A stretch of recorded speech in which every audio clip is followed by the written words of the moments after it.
From the people who brought you the award-winning series, Creating a Killer, comes a brand new explosive crime documentary about a gross white trash guy killing somebody. Bad Justice. The Jimbo Walker case, how can I forget? That's the case that ruined my career. What happened to that lady was horrible, but it doesn't mean they gotta go find the first poor person and lock them up now, does it? Sometimes you go out and find the story, but sometimes the story finds you. You won't believe the twists and turns this story takes as a totally real conspiracy unfolds. No, this story is not about me. Yes, I have won a few awards while covering this story, and I have in fact raked in a boatload of cash. But this is really about the injustice done to Jason Walker. I mean, the guy's been, what? Oh, Jimbo Walker, right. That guy's been through a lot. Why, it's a conspiracy. It goes all the way to the top, right up to that state investigator. They are trying to set a dangerous man free. They have a mountain of evidence against this guy.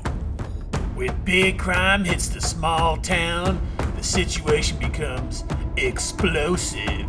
See, around here, we take care of our own. We don't need none of that government high-tech bullshit. Tell us who done it. Look, there's a lot of idiots out there who believe anything that they see on TV. Just set some ominous pictures to some spooky music and they're gonna eat it right up. No, I am not exploiting a bunch of idiots who are trying to get a dangerous sexual killer out of jail just because they saw some documentary. Look, all I'm doing is following the facts. We got plenty of DNA jam-packed in this show. It'll satisfy all of your true crime needs.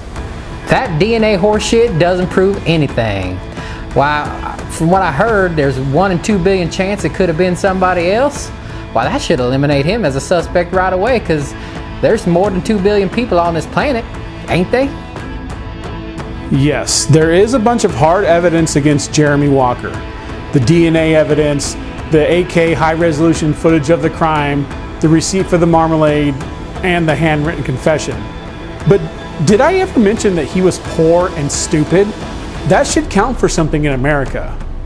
Just look at the guy. You can tell he's a sick pervert. Did you say a signed 34-page written confession signed under no duress? Well, I know for a fact he had some duress. His prize hog died earlier that week. Well, I guess he did slaughter the hog himself, and I know it was for the sole purposes of the cookout that he invited everybody over to. And I know him and Earl made it with his third cousin Trixie. Let me tell you from experience, that's a wild one. Woo! Yes, at the end of the day, Betty Davis is dead. And some people might even say that that's a tragedy. However, I would argue that the real tragedy is that poor Jack Walker is still stuck in prison for a crime that he may or may not have committed. It looks like he committed it, but he still may not. I mean, when you consider the fact that he's poor and stupid, maybe he did, maybe he didn't, but that should at least count for something. And if you're okay with a justice system like that, then maybe you're just part of the problem yourself. Can one greasy white trash obvious murderer find justice? Tune in Tuesdays at 8, 9 Central to the Crime Buffet channel to find out.